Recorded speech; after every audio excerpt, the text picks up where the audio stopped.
Halo, selamat berjumpa dengan Pak Harun, gurunya Budi, Iwan, dan Wati. Kita akan belajar mata pelajaran Bahasa Indonesia. Pada pertemuan kali ini, mari kita sama-sama belajar tentang mengidentifikasi surat lamaran pekerjaan. Untuk selanjutnya, nanti kita sama-sama bagaimana menulis contoh surat lamaran pekerjaan. Setelah mempelajari materi ini, kalian diharapkan mampu satu, itu mengidentifikasi isi surat lamaran pekerjaan. Sedangkan yang kedua, itu mampu menyimpulkan isi dari surat lamaran pekerjaan. Berikutnya, tentu saja kita akan sama-sama bagaimana menulis surat lamaran pekerjaan.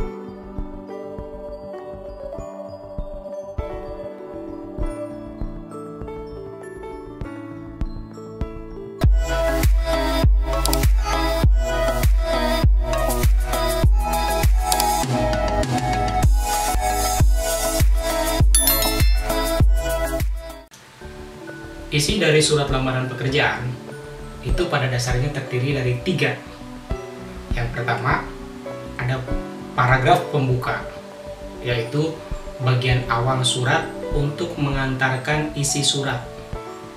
Yang kedua, itu ada paragraf isi. Nah, disinilah inti dari isi surat lamaran pekerjaan berada. Sedangkan yang ketiga, itu adalah paragraf penutup. Ini merupakan bagian akhir tentang harapan dan ucapan terima kasih dari si pelamar kerja. Mari kita mulai saja dengan paragraf pembuka. Paragraf pembuka merupakan bagian awal isi surat yang berfungsi sebagai pengantar untuk menyampaikan isi surat. Karena posisinya di awal, maka paragraf pembuka juga diupayakan menarik perhatian pembaca terhadap inti surat. Ada beberapa aturan penulisan di dalam menulis paragraf pembuka. Yang pertama yaitu menggunakan bahasa yang baik, sopan, dan benar. Ini kenapa? Karena kalau kita menggunakan bahasa yang baik dan sopan, ini pihak instansi penerima calon pegawai tidak akan tersinggung. Kita perhatikan contoh yang ada di sebelah.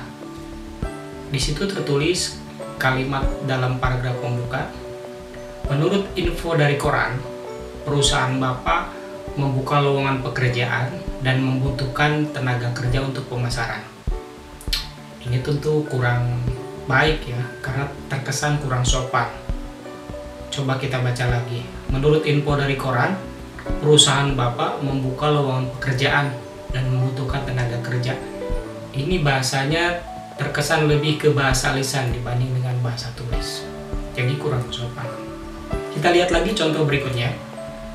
Berdasarkan informasi yang saya peroleh dari Harian Rakyat Pagi tanggal 26 Mei 2018 bahwa PT Berkas Sentosa membuka lowongan pekerjaan untuk tenaga marketing. Ini sudah agak baik, sudah agak sopan, hanya kurang benar di penulisan. Coba kita lihat lagi penulisan tanggal 26 Mei 2018. Di situ ada bulan Mei yang huruf awalnya ditulis dengan huruf kecil. Padahal kita tahu aturannya itu ketika menuliskan nama bulan, nama hari, dan sejenisnya itu huruf awalnya menggunakan huruf kapital. Jadi Mei itu harusnya ditulis M kapital Mei. Demikian juga ada tanda koma ya. Ketika kita lihat, berdasarkan informasi yang saya peroleh dari Harian Rakyat Pagi tanggal 26 Mei 2018, itu juga harusnya diberi koma supaya makna kalimatnya ada pemisah antara kalimat pertama dengan kalimat berikutnya. Nah, yang sudah agak baik, sopan dan benar, kita lihat pada contoh berikut. Tanggal 26 Mei, Mei-nya sudah diganti huruf M awalnya dengan huruf kapital. Demikian juga ada penanda dengan tanda koma setelah 26 Mei 2018. Sehingga yang membaca juga ada sedikit jeda untuk menarik nafas sebelum melanjutkan pada kalimat berikutnya. Aturan penulisan paragraf pembuka yang kedua, yaitu perlu mencantumkan sumber informasi lowongan. Sumber informasi lowongan ini dari berbagai hal ya, bisa dari iklan media massa, bisa dari papan pengumuman, atau juga bisa dari informasi perusahaan, dinas, atau memang dari informasi seseorang. Maka cantumkanlah sumber informasi tersebut. Seperti pada contoh, berdasarkan informasi yang saya peroleh dari Harian Rakyat Pagi. Ini jelas informasi lowongan pekerjaan tersebut diperoleh dari media massa Harian Rakyat Pagi. Nah, selanjutnya aturan yang ketiga ini masih nyambung bahwa ketika kita mencantumkan nama media, maka tuliskanlah nama media dan tanggal pemuatannya. Seperti dalam contoh, berdasarkan informasi yang saya peroleh dari Harian Rakyat Pagi tanggal 26 Mei 2018. Ini jelas mencantumkan nama medianya adalah Harian Rakyat Pagi dan informasi lowongan pekerjaan yang kita dapat itu pada tanggal 26 Mei 2018. Untuk aturan penulisan paragraf pembuka di bagian keempat, itu diharapkan kita mampu memunculkan pernyataan umum tentang diri pelamar. Disinilah terdapat tesis kalau kita ingat tentang teori teks eksposisi. Coba kita lihat pada contoh. Berdasarkan informasi yang saya peroleh dari Harian Rakyat Pagi tanggal 26 Mei 2018, itu sumber informasi lowongan ya, bahwa PT Berkah Sentosa membuka lowongan pekerjaan untuk tenaga marketing. Selanjutnya diikuti dengan kalimat berupa pernyataan umum sebagai berikut. Berdasarkan iklan tersebut, saya berminat untuk mengisi lowongan pekerjaan tersebut. Nah, kunci dari pernyataan umum tersebut ada pada dua kata, saya berminat untuk mengisi lowongan pekerjaan tersebut. Inilah yang harus dimunculkan di paragraf pembuka. Unsur yang terdapat dalam isi surat lamaran pekerjaan yang kedua, yaitu ada paragraf isi. Pada paragraf inilah inti dari isi atau maksud tujuan penulisan surat lamaran pekerjaan berada. Ada beberapa hal yang terdapat dalam paragraf isi, yaitu identitas pelamar, maksud dan tujuan, serta lampiran-lampiran. Kita ke yang pertama, yaitu identitas pelamar. Pada identitas pelamar, itu dicantumkan mengenai data diri si pelamar, tapi tidak secara keseluruhan, hanya bagian yang pentingnya saja, seperti nama, tempat tanggal lahir, alamat, pendidikan terakhir. Bagaimana cara menuliskannya? Kita lihat dalam contoh. Berikut biodata singkat saya. Nama, kemudian beri spasi, titik 2, tempat tanggal lahir, alamat, dan seterusnya. Yang perlu menjadi perhatian bahwa penulisan yang benar adalah untuk penulisan identitas nama, tempat, alamat, pendidikan itu menggunakan huruf kecil. Kenapa? Karena ini masih bagian dari satu kalimat dengan kalimat sebelumnya. Jadi masih dalam satu paragraf. Dengan berikut biodata singkat saya, nama, tempat tanggal lahir, alamat, pendidikan. Jadi itu masih dalam satu kalimat utuh. Ya, maka penulisannya dengan huruf kecil.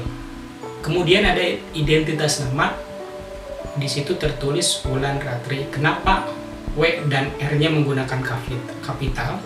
Karena kita tahu bahwa aturan untuk menuliskan nama seseorang, nama kota, nama tanggal, bulan, itu huruf awalnya menggunakan huruf kapital. Di situ ada W, R menggunakan huruf kapital. Demikian juga dengan Cirebon, C-nya menggunakan huruf kapital.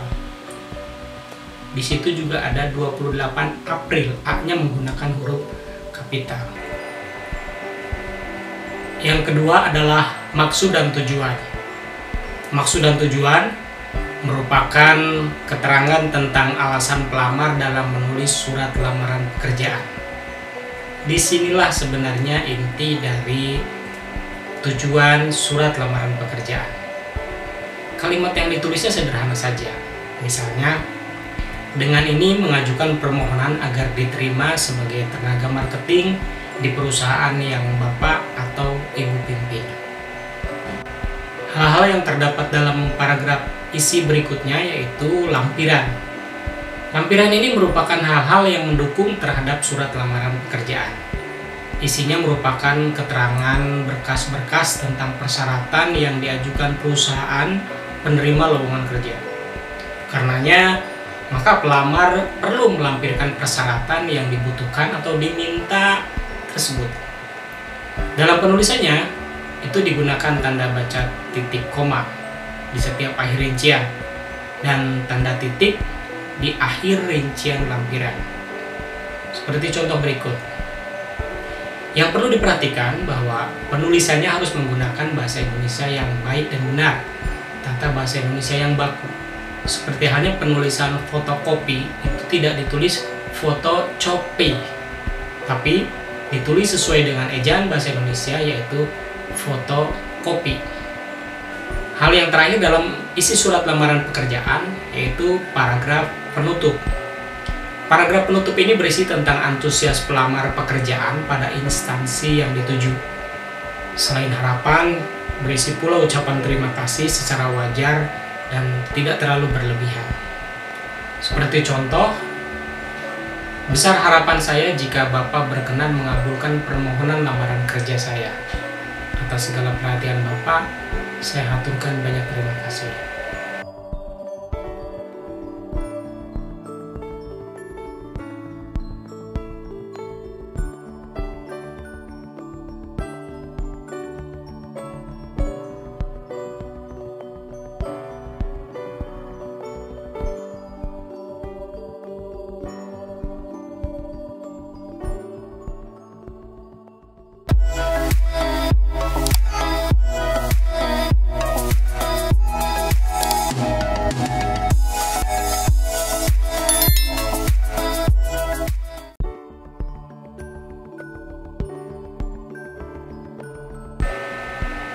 Surat lamaran pekerjaan ditulis setelah sebelumnya kita memperoleh informasi adanya lowongan pekerjaan.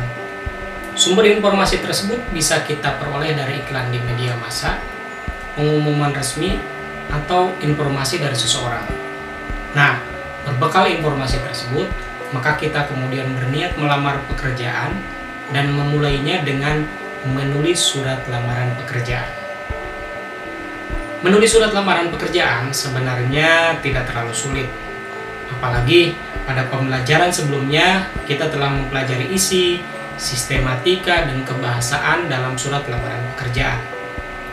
Yang perlu kita perhatikan berikutnya adalah memperhatikan beberapa hal terkait aspek penting dan teknik penulisan dari surat lamaran pekerjaan. Berikut adalah aspek-aspek penting yang perlu kalian perhatikan ketika hendak menulis surat lamaran pekerjaan. Yang pertama, sebaiknya surat lamaran pekerjaan ditulis secara manual menggunakan tangan di atas kertas folio bergaris. Jangan sekali-kali menyuruh orang lain untuk menuliskan surat lamaran pekerjaan kita. Hal ini bisa menjadi tanda keseriusan dan kejujuran Anda ketika melamar pekerjaan. Melalui tulisan tangan, kepribadian seorang pelamar itu bisa dinilai oleh tim penerima lamaran pekerjaan. Nah, yang kedua, upayakan tulisan yang kita buat itu harus jelas, bersih, dan tidak ada coretan. Kalaupun ada kesalahan dalam penulisan, itu lebih baik tulis tangan di kertas yang baru. Tulis ulang saja. Jangan sayang karena satu lembar kertas kemudian ada coretan sehingga tidak memuluskan upaya kita ketika melamar pekerjaan. Ganti saja dengan kertas yang baru, mulai lagi menulis dengan rapih. Yang ketiga, jika surat lamaran pekerjaan tersebut dibuat dengan menggunakan komputer, nah ini perlu perhatikan bagaimana pengaturan spasi, ukuran huruf, jenis huruf, batas margin, dan ketentuan-ketentuan lainnya. Biasanya, spasi yang umum digunakan untuk menulis surat lamaran pekerjaan itu antara spasi 1,5. Sedangkan ukuran hurufnya yang normal adalah 12, jenis huruf bisa Calibri atau Times New Roman. Yang penting tidak menggunakan huruf yang aneh-aneh. Intinya, ukuran dan jenis huruf bisa terbaca dengan jelas oleh penerima lamaran pekerjaan. Nah, yang keempat, tulisan tangan. Jika memang menggunakan tinta, maka gunakan tinta berwarna hitam. Hindari warna-warna lainnya, apalagi yang berwarna merah. Yang kelima, lampirkan dokumen-dokumen pendukung sesuai dengan syarat yang telah ditentukan oleh penerima lowongan pekerjaan. Karena itu, maka perhatikan lagi dengan sesama syarat-syarat apa saja yang diminta oleh perusahaan atau dinas yang membuka lowongan pekerjaan. Maka penuhilah syarat-syarat tersebut dan kumpulkanlah semua lampirannya dengan lengkap. Yang keenam, yaitu surat lamaran pekerjaan yang telah lengkap harap dimasukkan ke dalam amplop berkancing atau map berwarna atau sampul lain yang sesuai dengan prosedur yang diminta oleh pihak penerima lowongan pekerjaan. Biasanya ada beberapa kantor atau dinas tertentu yang meminta pelamar pekerjaan itu memasukkan surat lamaran pekerjaan berikut berkas-berkasnya ke dalam jenis amplop tertentu.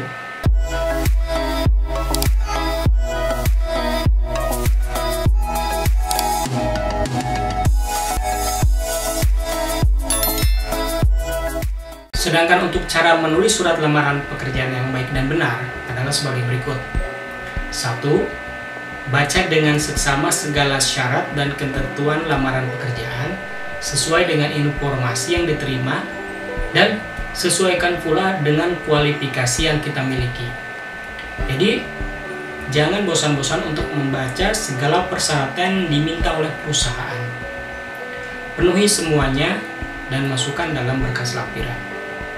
Berikut juga, teliti dengan seksama kualifikasi yang diminta oleh perusahaan, misalnya kualifikasi pendidikan. Jika yang diminta adalah lulusan S1, sementara kita belum S1, maka lebih baik jangan memaksakan diri untuk melamar pekerjaan di posisi dengan kualifikasi pendidikan yang tidak sesuai dengan kualifikasi pendidikan kita. Carilah pekerjaan, carilah lowongan pekerjaan yang memang kualifikasi pendidikannya sesuai dengan kualifikasi pendidikan kita. Yang kedua, surat lamaran pekerjaan itu harus ditulis dengan menggunakan ejaan bahasa Indonesia yang baik dan benar. Jangan menggunakan bahasa gaul yang tidak sopan, karena hal yang harus diingat bahwa surat lamaran pekerjaan itu termasuk surat pribadi yang bersifat resmi. Yang ketiga, kalimat dalam surat lamaran pekerjaan itu harus ditulis secara singkat, padat, jelas, dan tidak bertele-tele. Kita tidak perlu menggunakan kalimat basa-basi yang biasa kita gunakan dalam bahasa lisan.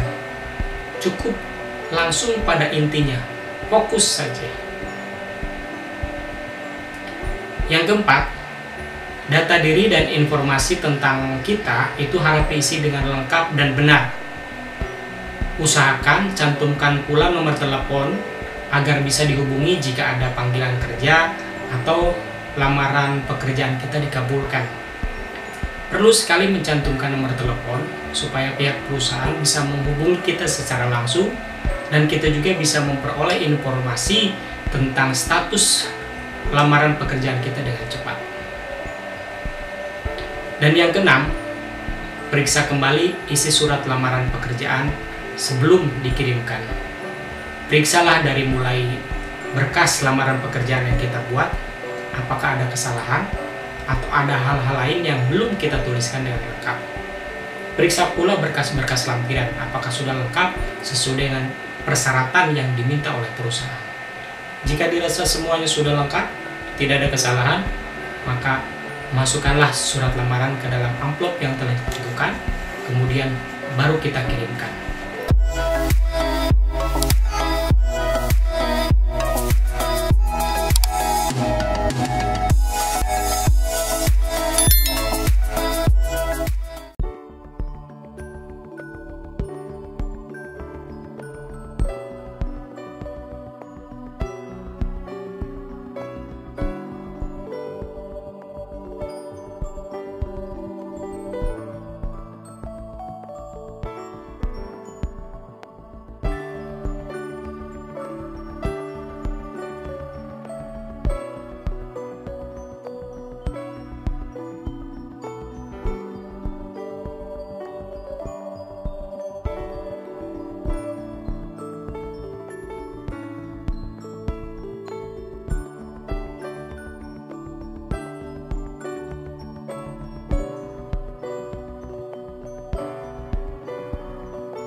Demikian pertemuan kita kali ini.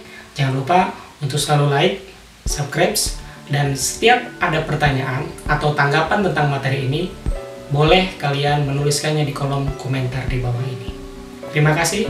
Salam dari Pak Harun, gurunya Budi, Iwan, dan Wati.